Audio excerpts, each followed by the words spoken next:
Attacking football. Attacking football. Attacking football. Attacking football.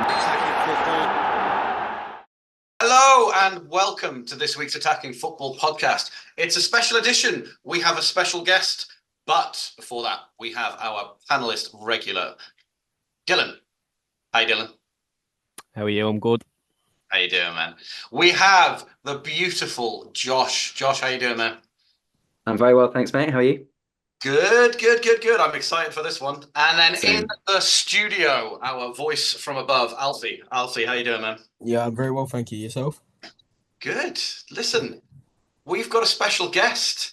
You guys will know him on Twitter as Ollie Was Right. And let's face it, Ollie was right. But we all know him as Charles. Charles, how you doing, my friend? Welcome. I'm well, and thank you so much for having me on, guys. I'm really excited for this one. Just so grateful to be on. Mate, we're so happy to have you. As you know, we brought you on to talk about one thing. Ineos, Sir Jim Ratcliffe, Sheikh Jassim, and the Manchester United Takeover saga. Fuck me, I thought I was here to talk about my opinion on beer. I'm sorry, guys. I got Mate, we can do that at the end, but okay, sweet. Inquiring minds want to know. First of all, from a Manchester United fan standpoint, and we've got a panel of Manchester United fans on this week's podcast. I think most of us want to say thank you to you, first of all. Through the entire takeover process, you were a shining light of absolute facts and truth when everybody else was screaming from the rooftops that Mbappe had already signed, that Sheikh Jassim had already bought the club and was running it in the shadows behind some velvet purple curtain. You and James from the Muppeteers, you guys were the absolute beacon of honesty, and we really appreciate that. So I want to say thank you to you, first of all. Well, thank you so much. And to be honest, my big thing during the takeover process was I did not want to spread misinformation, and I did not want to see misinformation spread. And there were so many claims coming out, not just from people claiming to be in the know on Twitter, and we know a lot of them are full of shit, for lack of better phrasing, but also coming out from journalists. And you're still seeing that issue quite a bit. I mean, the current one that sprouts up is the UEFA mutual ownership issue. Yeah. And ultimately, these things are like anyone who can read law decently well will be able to dismiss them. And so while I appreciate all the support that I've gotten on Twitter and, all the people who've enjoyed what I've had to say, I'm just happy to distill down good information as opposed to bad information. 100%. And I think you've had some time now to really look through the SEC submissions that came from the trawler group. I think the question that everybody's really asking is, how did Sir Jim Ratcliffe win? Because it was almost close for a little while. There was rumblings that Qatar were really, really close and they were going to come in with another. How did Sir Jim win? What did he do differently? So if you look at the, oh my goodness, you'll have to excuse me for having a brain fart there. If you look at the Form TO, which is the tender offer form, so that actually goes through the history of the transaction, basically. It's a disclosure of everything that came before the transaction was actually consummated. And the biggest thing you get from there is there was one side that was kind of, we're here and we're here to do business and we want to get things done. And that was Sir Jim Ratcliffe, the Trawlers Group. You had Ineos obviously having kind of a level of involvement, just bringing that legitimacy. And then the other side was Sheikh Jassim, Qatar, however you want to kind of phrase it.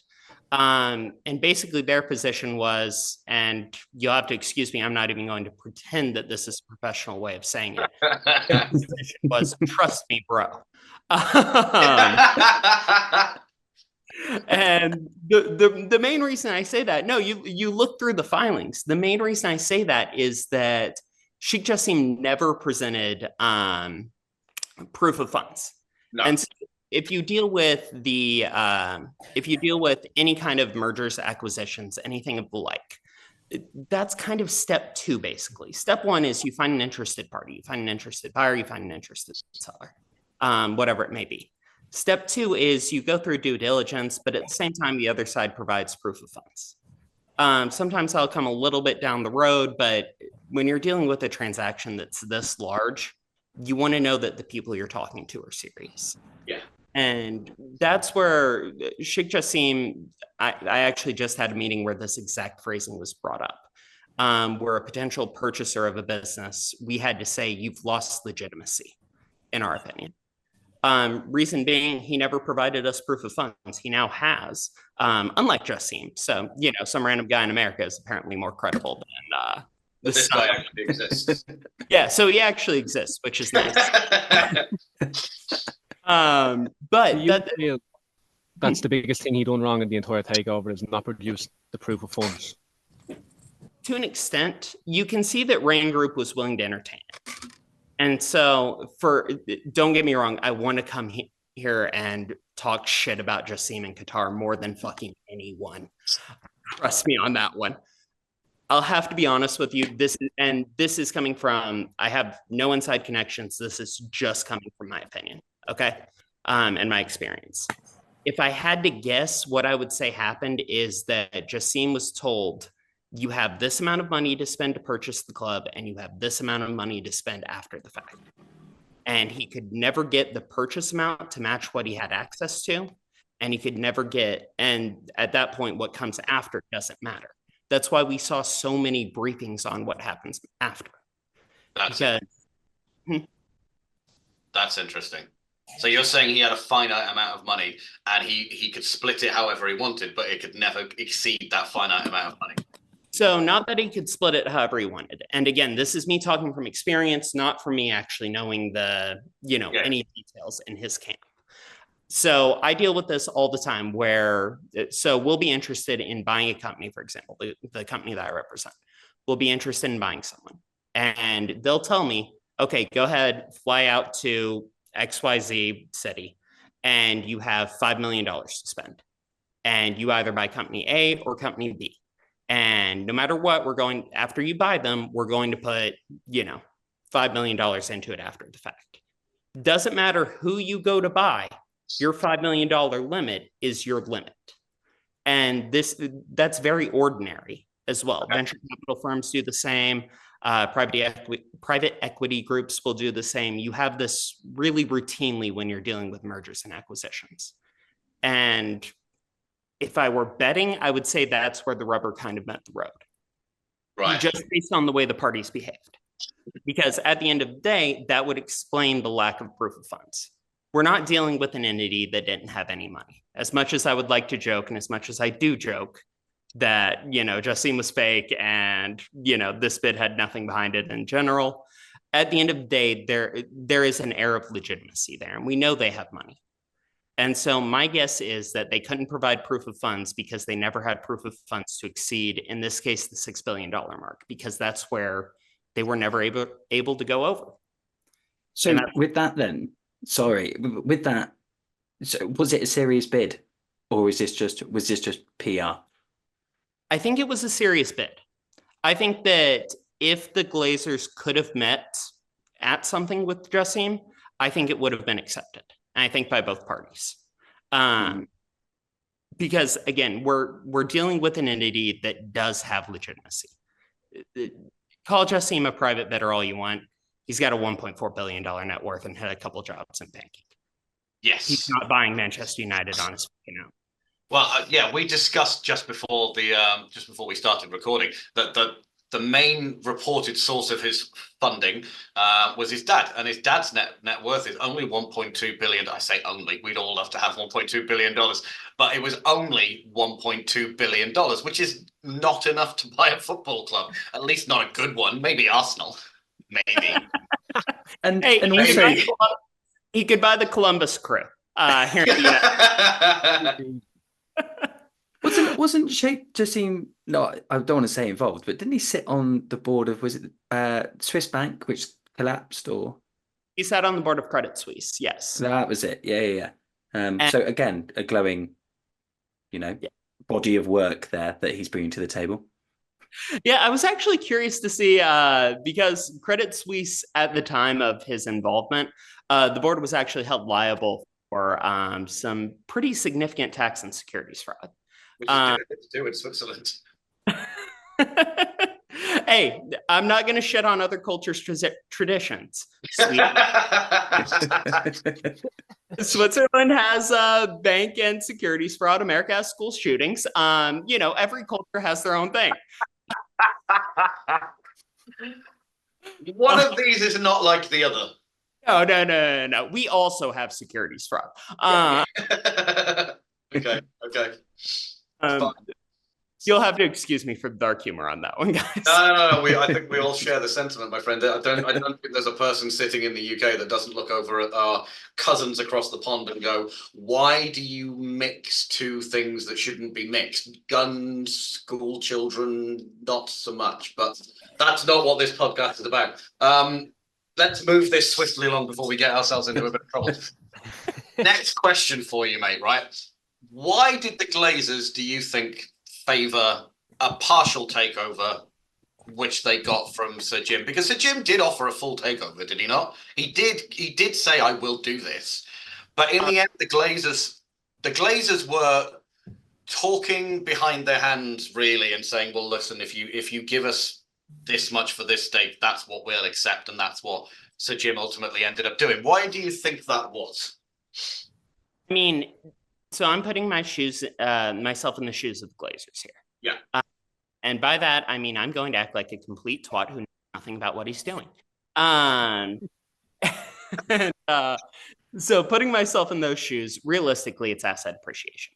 At the end of the day, the Glazers are terrible football club owners, but they are represented by some very, very, very smart people. Okay. And so if I were advising the Glazers, what I would say is, yes, you can cash out now and you get $6 billion, but the football club bubble isn't popping anytime soon. And this might end up getting clipped up in 3 years' time when a bunch of clubs go bankrupt. Alfie, can you just make a note at that point, please? Get ready. But realistically, if I were advising them, that's exactly what I would say is you have more to gain by bringing someone on. Because, so number one, whenever you're buying a business, and I've preached about this since the beginning, the major asset that you're buying for a football club specifically is the goodwill of the company. Okay. And goodwill is defined as the likelihood of returning consumers. That is the most basic definition. And so I think that that's a big part of this is you almost get a goodwill reset by having someone come in as a minority owner, having sporting control. I mean, I know for a fact there are people who I respect immensely who have gone from fully boycotting the club to now they're buying match tickets and now they're buying kits at the club store, And so that goodwill reset is a big reason I think that it would make sense for the Glazers to maintain, collectively their majority owners. Sir Jim Ratcliffe obviously is the largest single shareholder of both A and B shares at this point. But it makes sense for them to hold on to their ownership for that exact reason. You have this goodwill reset. The other reason being Ineos is, I say Ineos, Sir Jim Ratcliffe is putting money into the company. You've got $200 million coming in for minimum dilution. Yeah. I mean, imagine getting a new stadium for 4% dilution on your Class B shares.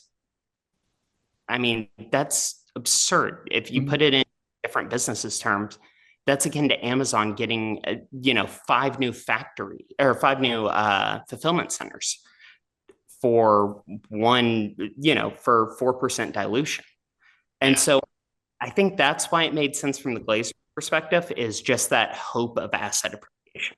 Do you think the Super League had an influence on their decision to retain partial ownership? Because I think that there was an appetite from the Glazers to join the Super League, to join that breakaway league.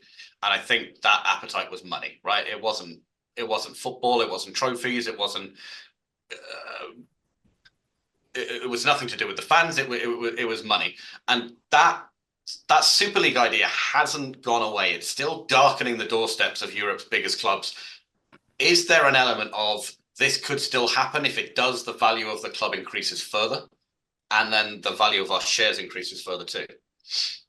I don't think so, to be honest with you. Main reason being the Premier League rule change that happened as a result of the Super League. Okay. So after the Super League, that whole fiasco went down. Fans were boycotting. This is one of the few times the football regulator has actually stepped in and done their job. And in this case, it involved, for lack of a better term, the phrasing of the rule is essentially that a club cannot join an offsuit, an offsuit organization without breaching the terms of the agreement for the Premier League. Okay. So that killed it immediately. After the initial Super League kind of discourse took place, what came in its place was the idea that, okay, this is going to be an alternative to the Champions League, right? Yeah. That's the thing now. And for all Premier League clubs, that's essentially dead in the water because it's not an offsuit for the Champions League because it would be a violation of your agreement with the Premier League. Okay. So imagine if the Champions League, for as big of a deal as it is, number one, you lose the prestige of the Champions League itself if you go with the Super League. Yeah. And number two, you breach your agreement with the Premier League, which is your primary source of revenue. So imagine if you have a business, I'm your, second biggest customer, and I say, I'll give you $100 extra if you violate your agreement with your biggest customer. You're going to tell me to fuck off, and rightfully so. I might use more colorful language, but yes, I would. Yeah, I would. Yeah. And so that's where the Glazers kind of fell on this. Is the Super League, for as enticing as it was initially, I don't think it holds the same weight now. I think that's why you don't see any Premier League teams jumping towards it. You have some that are allegedly engaged in kind of behind the scenes communications, but even that's not enough to really have an idea what the level of interest is, let alone enough to have an idea of, could this replace our Premier League revenue, or could this make, the value of our company go up? Okay. There's been a lot of speculation kind of in the media, like kind of in keeping with them selling the club maybe. Is there mention in the SEC filings of them eventually wanting to sell the club? Is there any mention of that, of Ratcliffe gaining full control? So there's nothing to those exact terms.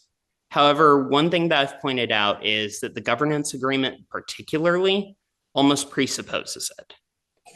So this was I've had a few aha moments throughout this process. And one of the biggest ones for me was looking through the governance agreement. And the main reason for that being that the governance agreement treats, and same with the purchase agreement as well, they treat the majority and minority owner differently. Okay. And so the majority, for all intents and purposes, the agreement divides the Glazer block and the Trawlers block. Okay.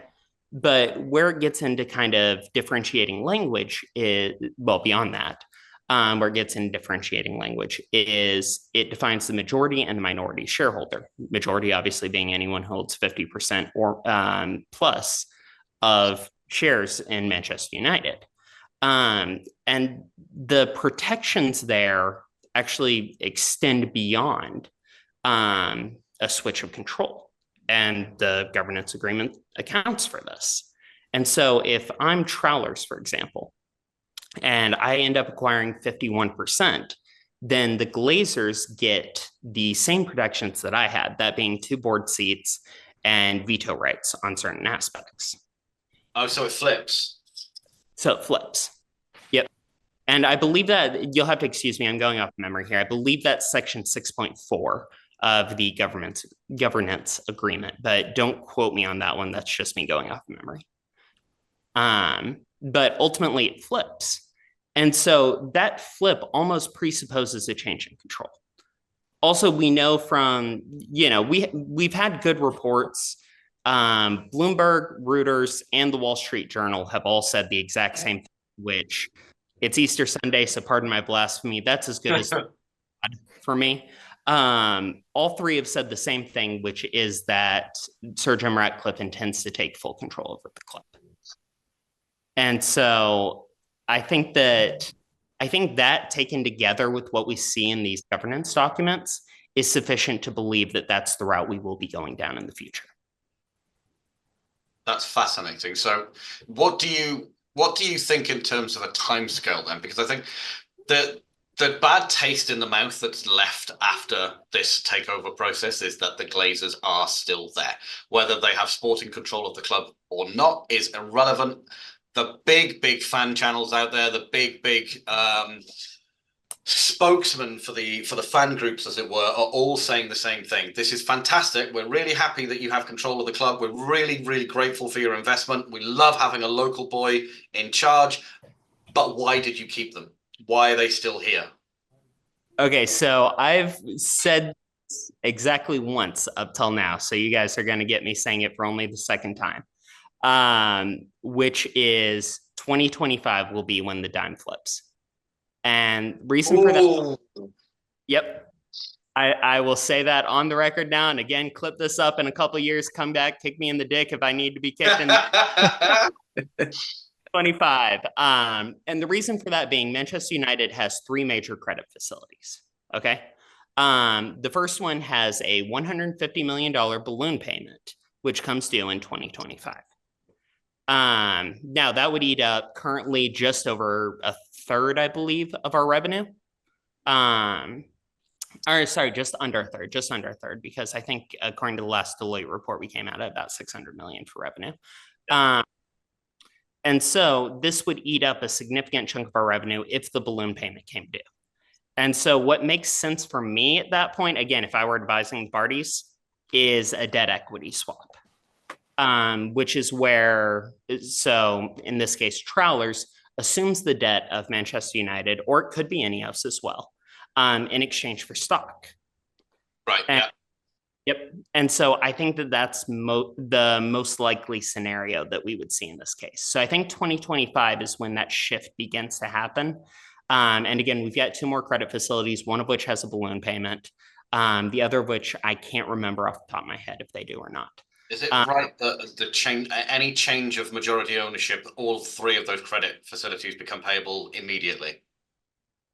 That is true. However, there's a difference between like kind of practical application versus contractual application. Excuse me. Okay. The reason I say that is if there was a change of control clause, what you're going to do if you're Trawlers is you're going to go to them and say, we're still Manchester United. The Glazers have fucked off. We've put more money into them in a couple of years than they have in their entire ownership. Let's renegotiate the terms of this. Okay, so it wouldn't be as cut and dry as, oh, well, we've changed our ownership papers, therefore you now owe us a great deal of money. There would be a conversation. Yeah, it could be that cut and dry, but it wouldn't make sense for any party. Because if I'm the bank, what I want to do is collect on that interest. Yeah. And so payment applicable right then, I stop collecting on interest. The amount due that day is the amount I collect. Whereas I could go with a bigger company run by better people who have more assets behind them and collect on the interest from them for 5-10 years. Yeah. I know which one I'm choosing. Yeah. You know? Yeah. So look, telling us we can get Ratcliffe 2025 tattoos.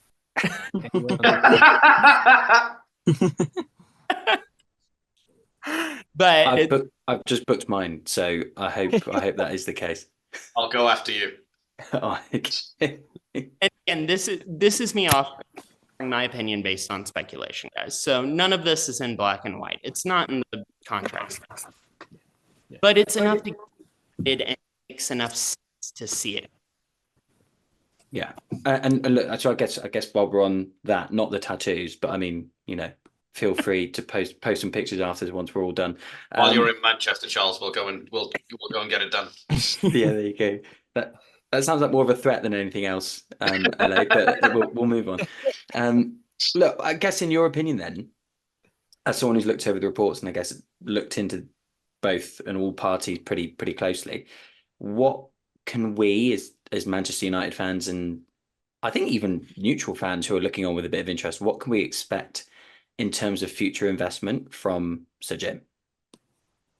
So that's a really blank check kind of question, to be honest with you.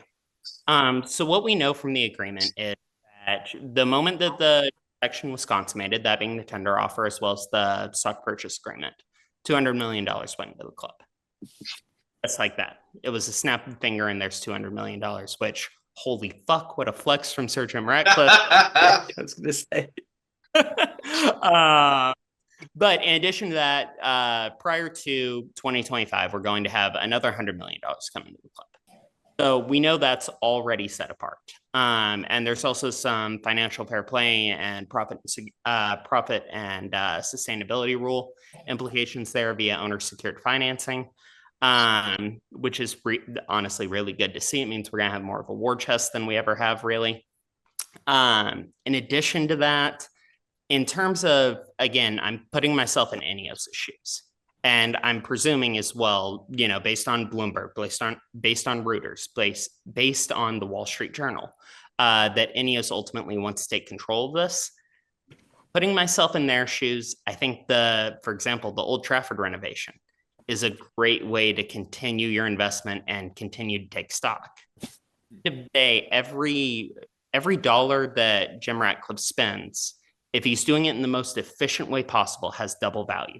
That being the investment into the asset that he's purchased and potential for additional stock. Mm. And so I think that those are two areas where you're going to see the investment play out. Ultimately, it doesn't make sense for him, aside from the owner secured financing for FFP and PSR, it doesn't make much sense for him to contribute to kind of daily operations for the company.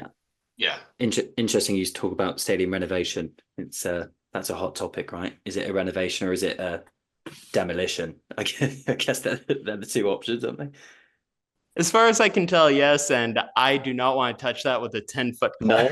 I wouldn't put it to you. I wouldn't. I will. Which would you prefer? I don't give a fuck. What do you want? I don't live in Manchester, so my opinion doesn't really matter on this. To be honest with you, I know my place. I'm as much of a Manchester United supporter as anyone else, I think. I love the club with my heart. I have it on my phone case. My dog is named after one of our legends. But my place is loving the club from afar. And so ultimately what I want as it pertains to the stadium is of no concern. Spoken like a true lawyer. I was just about to say that was impressive. Yeah, man. Can I just get that clip for myself just to practice in everyday life? Yeah. Right, Charles, I'm going to do some rapid fire questions, right? All right, let's go.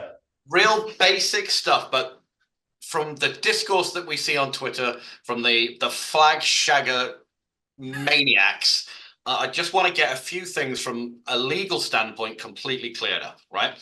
Who owns Manchester United currently? A combination of Glazer siblings, Sir Jim Ratcliffe, and retail investors. Does Ineos have any ownership stake in the Manchester United company? Technically, no. However, they are included as one of the potential inheritors of Manchester United stock. So should Sir Jim Ratcliffe depart his earthly he body? wouldn't even depart. Wow. He's allowed to sell it to Ineos as well. Okay, fine. Does Sir Jim Ratcliffe actually have any money? Okay, so I'm just going to put this in the funniest terms possible. Okay, so the company that I represent has very significant assets, very significant cash on hand. And so if we want to go out and buy a business for $5 million, you know what our banker writes? This company has well over $5 million in assets. We have no concern about them being able to provide proof of funds, or we have no concern about them being able to consummate the transaction. Sir Jim Ratcliffe's attorney said that with a fucking $4 billion bottom line.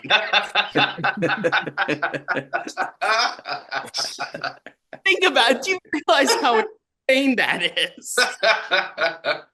Like, that's it. Again, whenever you do these kind of transactions, and this comes across, so my area of expertise is called the Regulation D transaction, which is, for all intents and purposes, it's an exchange of stock between the very, very rich. You have to have $250,000 minimum in income, or you have to have $1 million net worth, not including your home, just to engage in this kind of transaction. Those are the letters that I send out on behalf of my client, where I say the bare minimum is no concern for my client. Yeah. And so that's what we're getting here. Obviously, it's with the publicly traded company, so you're dealing with some different rules there.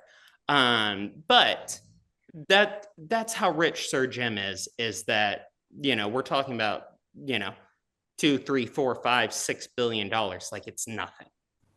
He's one of the richest men on the planet, and he happens to be a Manchester United fan, and we get to have him controlling sporting operations for our club. Who in the fuck wouldn't want that? Oh, Twitter's a funny place, because apparently quite a few people didn't. No. And 75% of people, it looks like. yeah, well, yeah. To be fair, if you went off what 75% of Twitter wanted, the world would burn. Apocalypto. One last one for me, and then I think there's some questions from the boys as well, just in terms of wrapping up the rapid fire. Did Sir Jim Ratcliffe purchase any of Manchester United's shares with borrowed money? Has he leveraged more debt onto the club? Not that we've been able to see. So whenever he did the Form TO, when it was filed, what was said is that it would be coming out of personal funds. And so it looks to be personal funds. To be honest, there are quite a few ways you can backdoor that. But no money was leveraged onto Manchester United, which is all that matters from a fan perspective. Mm-hmm. So he had $4 billion of personal cash that he just went, here you go. For all intents and purposes, yes. Which, again, holy fucking shit. That dude is living the dream. But again, backdoor it, because what I can do is, if I'm going to buy a company, I can go out to a bank and say, hey, I need you to put $5 million in my bank account. In exchange, I'm going to leverage, my house and a couple of businesses. And they'll put it in my bank account. And then when it comes to the disclosure, I'm going to say, all right, here's the money in my bank account. Right? And then it comes cash, yeah. But what's not going to happen, however, is in this case, so the reason that the Glazers takeover was so shit was that it was a leveraged buyout, which I know has been talked about ad nauseum. I'll give the super summarized version of it, which is where you use the asset that you intend to purchase as leverage for that purchase. So using the same comparison, instead of putting my money down, my house, my businesses, whatever, as collateral, I'm saying, okay, I'm going to buy $5 million worth of assets. Well, in this case, I'm going to buy $6 million worth of assets. You're going to give me a $5 million loan, and I'm going to collateralize these $5 million worth of assets in addition to the $100 million that I'm going to give you. Does that make sense? Yeah. Yeah. And obviously I'm using way deflated numbers for that, but it's the easiest way I can explain it, because once you start talking in the billions, people's heads kind of get lost. It doesn't make any sense. A million, a billion, a trillion is kind of all the same number at that level, isn't it? Yeah, I'd say once you cross the $100 million line, it all starts to look like numbers on paper. Like at $1 million, I can still imagine that. I'm like, okay, sweet. I can buy a Bugatti, 2 McLarens, and a cheeseburger. There's the American in you. You had to throw a cheeseburger in at the end there, didn't you, buddy? Not calling it soft. Someone once put it in a really good way for, I guess, as a visual way to figure out the difference between million and billion. And they said, I think it was in £10 notes. And they said, if you stacked up £1 million, they were talking in £1 million, it's the height of a 6-foot man in £10 notes. If you do it for $1 billion, it's the height of the Burj Khalifa. Yeah, it's silly. So, yeah. Whereas for us, it's one letter change, and we're like, oh, yeah, that's a lot, is what that is. Yeah. You said about what role would the other stakeholders within the club have played in the takeover situation? How much of a say did they have, if any? So honestly, Manchester United stock. So we have two classes of stock. Okay. So you have your class A, which for example is what I own. And I'll be entirely honest with you, and I knew this when I bought it, and I hate to burst anyone's bubble who holds it now. It's a novelty stock because you get to say you own a part of your football club. And there are institutional investors who own it because of things like this, where anytime there's a chance of a buyout, stock prices rise. Okay? That's just the nature of the beast. So that's where the institutional investors come in. As it pertains to the kind of Class B shares, which is what we actually care about, those shares, their inherent value is actual control.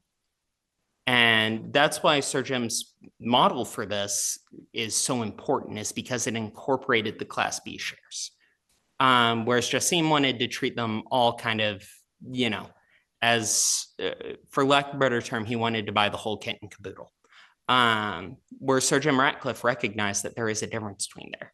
When it comes to the shareholders, so there's something called a shareholder derivative lawsuit, which, by the way, if anyone needs one, it's one of my goals to litigate this. Oh God, I pray that one day we find ourselves in a position where we are hiring you, my friend. They're very, very difficult procedurally. Okay. So a shareholder derivative lawsuit occurs when the controllers of a company act against the interest of the non-controlling members. Okay. And we kind of saw this, we know from the K6 and from the TO, excuse me, that there was some, there was some discontent amongst the lower ranking shareholders. And so these lawsuits, they're really, really difficult to bring.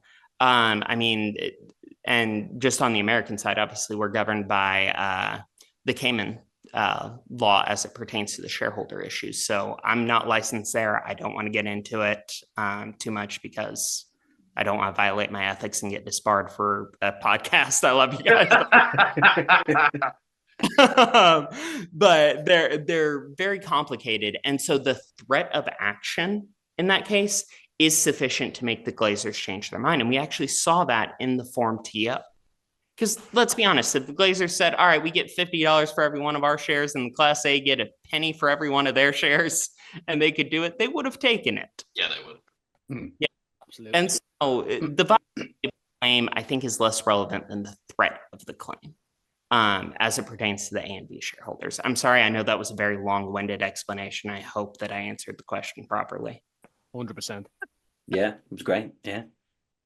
I do have one question, which I think I know the answer to this, but I want the answer to not be what I think it is. So I'm going to ask you and hope that you are my shining light here. Will the Glazers continue to take dividends out of the club? You got 3 years where they're not gonna. Oh, really? Yep. Oh, you are my shining light. Fantastic news. After this, so that you guys can post it up there. I'm not sure if we're posting video, if it'll just be the audio. So it's everything. Okay, sweet. In which case, audio gods, visual gods, please feel free to insert here.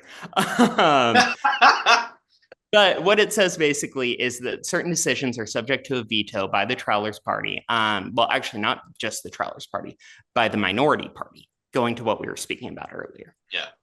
And one of those decisions is the issuance of dividends. And so you've got 3 years where that's just not going to happen. And so that's, again, we spoke earlier about how this feels like a win for Sir Jim.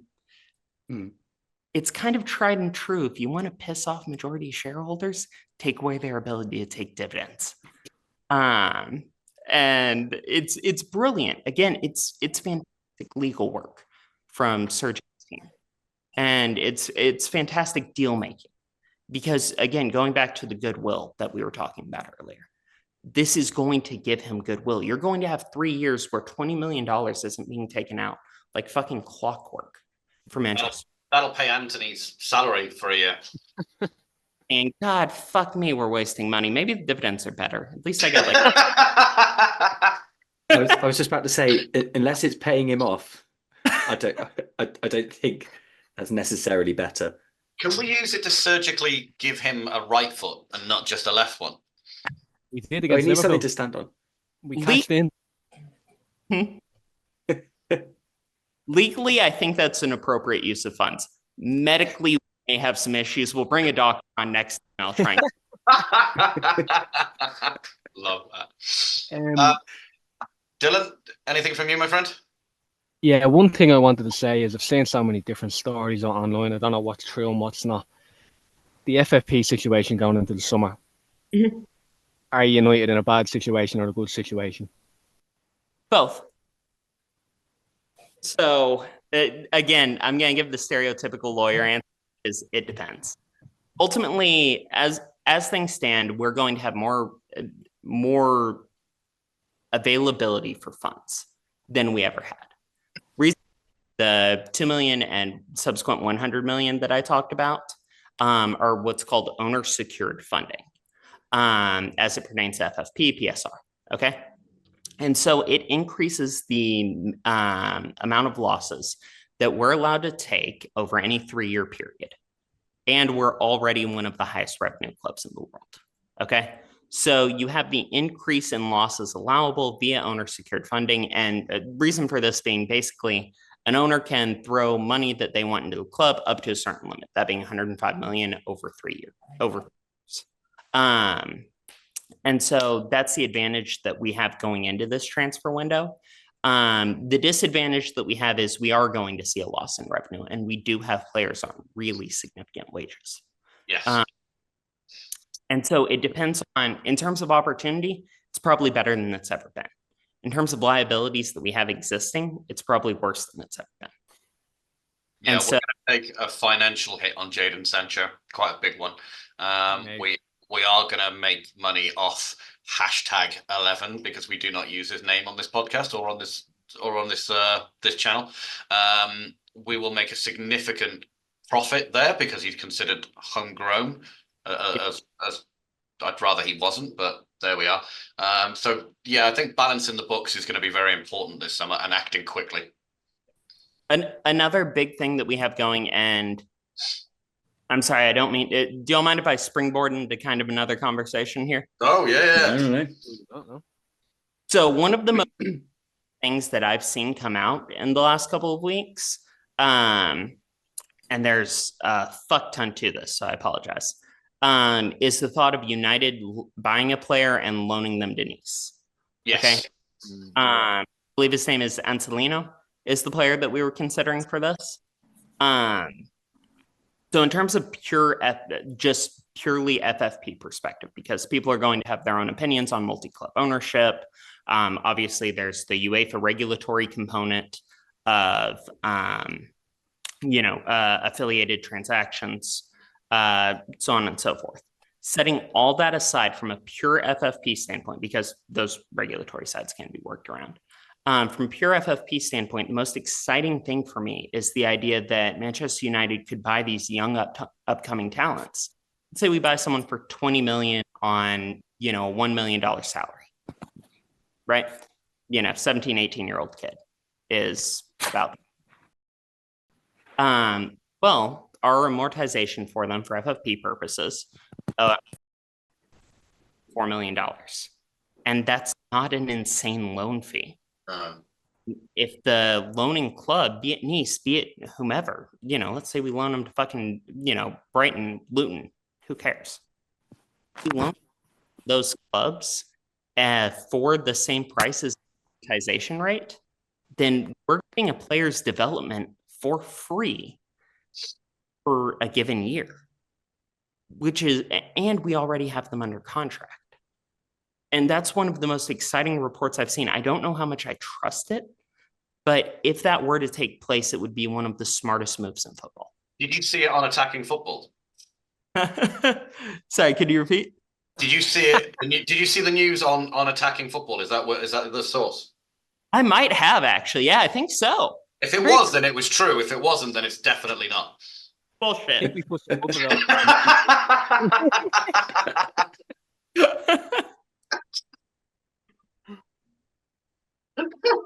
No, but it's an interesting point that you raise. Is I think what you're getting at there is we're actually starting to function like an efficiently run club. We can go into the multi-club ownership model like you were talking about earlier on, and that's I think we can do that in another podcast maybe. But Manchester City do this. They're about to take one of their players from one of their other owned clubs in Italy, and they're not going to pay a massive fee for it. They are going to pay a fee because there are regulatory bodies that they have to satisfy. Market value. Fair market value. Exactly that. Oh, balloons! Did you win a contest? Was this the word of the like fair market value was the word of the podcast, and suddenly balloons? Only so. I have no idea where that came from, but I'll take it. It was appropriate. It came in the right place. I loved it. It was brilliant. Well done. Brilliant in the end. Yeah. Okay. I think we're running long. Alfie, my friend, the producer extraordinaire. Is there anything that you want to ask our resident lawyer, my friend? You're on mute. There you go. No, I think everything was explained perfectly. I think I got everything I needed to. It was quality. Love that for you, Josh. No, I'm all good. I mean, one thing I am a bit perturbed about, we haven't actually dug into the whole beer discussion that we spoke about at the top of the podcast. Now, it's brought to you guys by two beers. So Zombie Dust right here, and then Bell's Two Hearted Ale. If you're ever in the United States and you need a good beer, go for one of these guys. Other beers are available. Yeah, but you don't want them. Look, if they want to sponsor us, Charles, that's absolutely fine. Dylan, anything from you, man? No, I think everything was covered. Brilliant podcast. Loved it. Good man. Yeah. The only thing that we didn't really touch on was whether Sheikh Jassim was actually a real person or not, because there is always the possibility that he is entirely AI generated. My fully legal opinion here, and Alfie, I apologize because you're probably going to have to cut this off. Sheikh is a real person. However, now because he got fucked so hard by Sir Jim Ratcliffe, he's actually in banishment due to Qatar's anti-gay laws. What? You're definitely cutting that. What? Oh, that's going on our TikTok channel. I was going to say, you're saying cutting. I think you mean clipping. Yeah. That's what I meant. Yeah, cutting the clip. Okay. That might be the perfect way to wrap up this week's podcast. Charles, thank you so much for joining us. It's been absolutely insightful hearing what you have to say. We really appreciate you joining us. Hey, thank you guys so much for having me. I really appreciate it. Love your content. Love the channel. Love what you guys are doing. So thank you. Man. Appreciate that. Thank you. Thanks so much, Charles, too. Appreciate it. And thank you very much to my co-hosts. We've got Josh, we've got Alfie, we've got Dylan. If you don't already, please press the subscribe button down there. Visit the website, attackingfootball.com, and we'll see you next week. Thank you, everybody.